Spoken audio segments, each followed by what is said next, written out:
আসসালামু আলাইকুম ওয়া রাহমাতুল্লাহি ওয়া বারাকাতুহু বিসমিল্লাহ আলহামদুলিল্লাহ ওয়াসসালাতু ওয়াসসালামু আলা রাসূলিল্লাহ ওয়া আলা আলিহি ওয়া আসহাবিহি আজমাইন।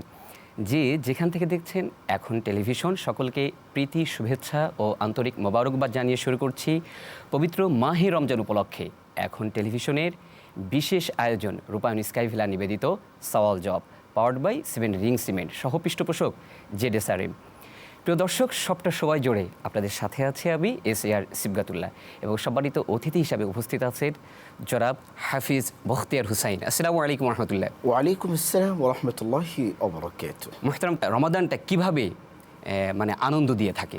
আসলে রমজানুল মুবারক এটা এমন একটি মাস, 12টি মাসের ভিতরে এটা হলো অত্যন্ত মুমিনদের জন্য একটি আনন্দের মাস, প্রশান্তিজনক একটি মাস।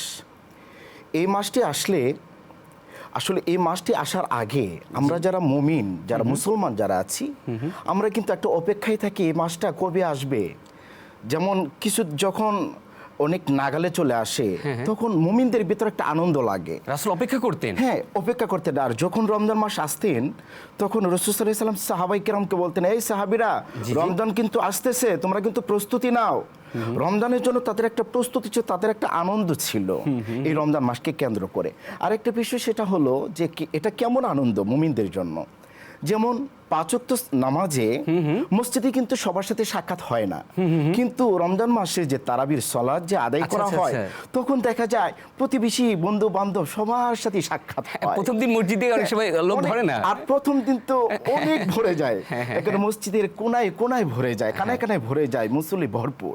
ভালো লাগে, প্রশান্তি লাগে, মনে একটা আনন্দ চলে আসে নিঃসন্দেহে। আরেকটা বিষয় সেটা হলো ইফতারের সময় যে একটা আনন্দ হয়, পরিবারের সবাই একসাথে, ভাই ব্রাদার, চাচা ভাতিজা সবাই একসাথে, প্রতিবেশী সবাই মিলে ইফতার নিজে করলাম, অন্যকে ইফতারি দিলাম, এই যে একটা আনন্দ, এটা কিন্তু এটা ইফতারি কথা আপনি বলছিলেন। বিশ্বনবী মুহাম্মদ রাসূলুল্লাহ সাল্লাল্লাহু আলাইহি ওয়াসাল্লাম তিনি কিন্তু বলেছেন রোজাদারের জন্য কিন্তু আনন্দের মুহূর্ত দুইটা আনন্দ মুহূর্ত। হ্যাঁ, তার মধ্যে একটি হচ্ছে দুইটা আনন্দ মুহূর্ত, একটি হলো ইফতারের সময়, আরেকটা হচ্ছে লিকা আল্লাহ, আল্লাহর সাথে যখন সাক্ষাৎ হবে।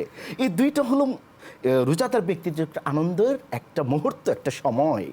রমজান মাস যেহেতু প্রশান্তি বোলায়, তাহলে আমরা তো বলতেই পারি যে জাহান্নামের দরজা বন্ধ থাকে। আসলে কি বন্ধ থাকে কিনা? রাসূলুল্লাহ সাল্লাল্লাহু আলাইহি ওয়াসাল্লাম বলছেন, ইদা দাখালা রমাদান ফুতিহাত আবওয়াবুর রাহমাহ।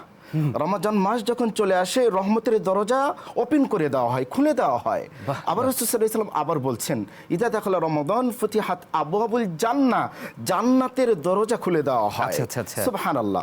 তারপর রাসূলুল্লাহ সাল্লাল্লাহু আলাইহি ওয়াসাল্লাম বলছেন, শুধু তাই নয় অগুল্লিকাত আবওয়াবু জাহান্নাম, জাহান্নামের দরজা বন্ধ করে দেওয়া হয়। পুরো রমজান মাস জাহান্নামের দরজা বন্ধ থাকে। আচ্ছা।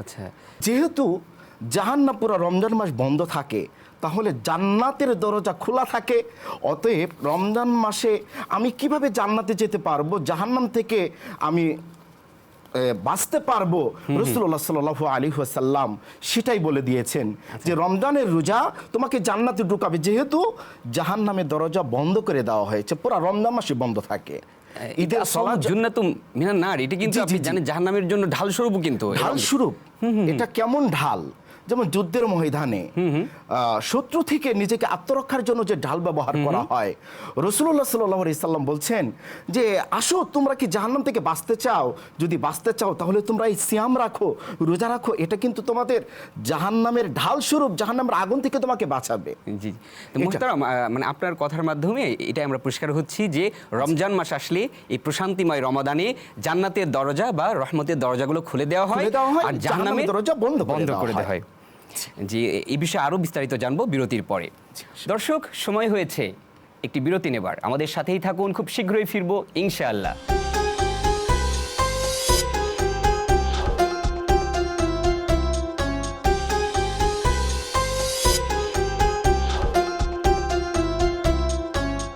বিরতির পর স্বাগত আরও একবার। দেখছেন রূপায়ণ স্কাই ভিলা নিবেদিত সওয়াল জব, পাওয়ার্ড বাই 7 রিং সিমেন্ট, সহ পৃষ্ঠপোষক জেডএসআরএম।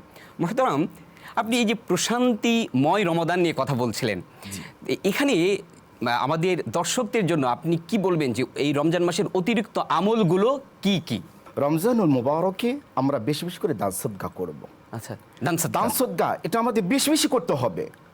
আমরা বাকি 11টি মাসে আমরা কতটুকু দান সদকা করেছি সেটা দিকে আমাদের লক্ষ্য রাখা যাবে না। আচ্ছা। কিন্তু রমজান মাসে এত পরিমাণ দান করতে হবে যেটা আপনাকে অনেক পরিমাণ দান করতে হবে। আপনার কাছে আমি সাহাবায়ে কেরাম আসবো, করতেন, জি। আপনার কাছে আসবো। আল্লাহ কিন্তু কোরআনে বলেছেন ইয়ামহাকুল্লাহুর রিবা ওয়া ইউরবিস সাদাকাত, মানে ওই দানকে প্রশস্ত করেছেন আর সুদকে তিনি নিয়ন্ত্রিত করেছেন। এই যে জায়গাটা, তার মানে আপনি সেই দানের কথাই বলছিলেন। জি জি। আরেকটি বিষয় আমল বলতে পারি অতিরিক্ত আমলের ভিতরে, সেটা হলো বেশি বেশি করে কোরআনুল কারীম তেলাওয়াত করতে হবে। নিঃসন্দেহে নিঃসন্দেহে। কেন কোরআন তেলাওয়াত করব না? এই রমজানুল মুবারকে কোরআনুল কারীম নাজিল করেছেন। আল্লাহ সুবহানাহু ওয়া তাআলা বলছেন ইন্না আনজালনাহু ফি লাইলাতিল কদর, আমি কোরআনুল কারীমকে লাইলাতুল কদরে নাজিল করেছি। আর লাইলাতুল কদরটা কোথায় পাওয়া যাবে? রমজানুল মুবারকের শেষ দশকে, রমজানুল মুবারকের ভিতরে। আল্লাহ সুবহানাহু ওয়া তাআলা আরেক জায়গায় বললেন শাহরু রমাদানাল্লাযী উনজিলা ফীহিল কুরআন, রমজানুল মুবারকে আমি কোরআনুল কারীম নাজিল করেছি। এইজন্য দর্শকদের উদ্দেশ্যে আমি বলতে চাই, রমজানুল মুবারকে আমাদের বেশি বেশি করে কোরআনুল কারীম তেলাওয়াত করতে হবে। আরেকটা হচ্ছে বেশি বেশি করে ইস্তিগফার করতে হবে, আল্লাহ সুবহানাহু ওয়া তাআলার কাছে ক্ষমা চাইতে হবে বেশি বেশি করে। যেহেতু রমজানুল মুবারক শুধু রহমতের মাস নয়, শুধু নাজাতের মাস নয়, এটা হচ্ছে ক্ষমার একটি মৌসুম, ক্ষমার একটি মাস। কিয়ামুল লাইলি কি বলবেন? অমিনাল লাইলি ফাতাহাজ্জাদ বিহি নাফিলাতান লাকা আসা আইয়াবআসাকা রাব্বুকা মাকামান মাহমুদা। আপনি কিয়ামুল লাইল বিষয়ে কি একটু শেষ রাত্রে একটু নামাজের বিষয়ে অতিরিক্ত আমি কিয়ামুল লাইল যে তারাবির যে নামাজ রয়েছে, যেমন আমি এশারের সময় যে আমি তারাবির সালাত যে নামাজটা পড়ে থাকি, আপনি চাইলে আমি চাইলে এটাও করতে পারি যে তারাবি নামাজের ভিতরে কিছু নামাজ আমি রেখে দিলাম, সেটা শেষ রাত্রিতে পড়লাম, একটু পড়ে আল্লাহ সুবহানাহু ওয়া তাআলার কাছে একটু কান্নাকাটি করলাম, অশ্রু ঝরালাম। আল্লাহ সুবহানাহু ওয়া তাআলা তো অশ্রুটাই তো পছন্দ করে।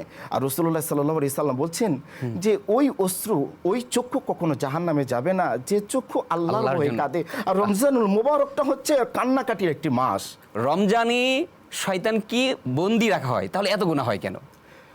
জি, আসলে এই বিষয়টা হচ্ছে রমজানুল মুবারককে বিশ্বনবী মুহাম্মদ রাসূলুল্লাহ সাল্লাল্লাহু আলাইহি ওয়াসাল্লাম বলছেন অসফি জাতির শায়াতিন, রমজানুল মুবারকে শয়তানদেরকে শিকলে বেঁধে দেওয়া হয়। এখন প্রশ্ন হলো যে তাহলে কেন অন্যায় কাজ হয় রমজানুল মুবারকে যদি শয়তান যদি বেঁধেই রাখা হয়? আসলে একটা মনের যে একটা শয়তানি রয়েছে, আসলেই মানুষদের ভিতরে কিন্তু নাফস, একটা নাফস যে একটা বিষয় রয়েছে, মানুষদের ভিতরে মানুষ শয়তানও রয়েছে, যেখানে সূরা নাসের ভিতরে বলছেন মিনাল জিন্নাতি ওয়ান নাস, একটা হলো জিন শয়তান আর একটা হলো মানুষ শয়তান। আসলে মূলত রমজানুল মুবারকে অন্যায় কাজ এটা আসলে মূলত নাফসের কারণে, প্রবৃত্তি, এই যে প্রবৃত্তি একটা জিনিস, প্রবৃত্তির অনুসরণ, আমরা প্রবৃত্তির অনুসরণ করে থাকি রমজানুল মুবারকে। আসলে প্রবৃত্তির অনুসরণ করা যাবে না, প্রবৃত্তির অনুসরণ থেকে আমাদের বেঁচে থাকতে হবে। আমাদের উচিত হলো রমজানুল মুবারকে নফসের তাড়নায় কোনোভাবেই আমাদের অন্যায় কাজ করা যাবে না, অশ্লীল বেহায়াপনা কাজের দিকে ধাপিত হওয়া যাবে না। যদি হই তাহলে কিন্তু রমজানুল মুবারক চলে যাবে, কিন্তু আমার কোনো লাভই হবে না, কোনো ফায়দা হবে না। ওই যে একটা কথা বললেই না নয়, বিশ্বনবী মুহাম্মদ রাসূলুল্লাহ সাল্লাল্লাহু আলাইহি সাল্লাম বলেছেন ওই ব্যক্তির নাক ধুলায় দূষিত হোক, ওই ব্যক্তি ধ্বংস যে রমজান মাস পেল, পাবার পরেও নিজের জীবনের গুনাহগুলোকে ক্ষমা করে নিতে পারলো না। তার চাইতে হতভাগা কে হতে পারে? এই জন্য আমাদের সকলের উচিত আসুন নফসের অনুসরণ না করে, পবিত্র অনুসরণ না করে, আমরা এক আল্লাহর ইবাদত করে, এক আল্লাহর সন্তুষ্টির চিত্তে রমজানুল মুবারকের জন্য আমরা অতিবাহিত করে আমাদের জীবনের গুনাহগুলো মাফ নিতে পারি। আপনি খুব চমৎকার করে বলছিলেন, সময় থাকলে আমরা আরও শুনতাম।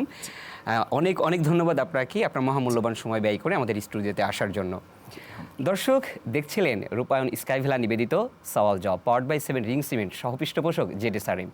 দেখা হচ্ছে সওয়াল জবাবের আগামী পর্বে। সে পর্যন্ত আপনারা সকলে ভালো থাকুন, সুস্থ থাকুন, আপনাদের সকলের জীবন সুন্দর হোক। আসসালামু আলাইকুম ওয়া রাহমাতুল্লাহি ওয়া বারাকাতুহু।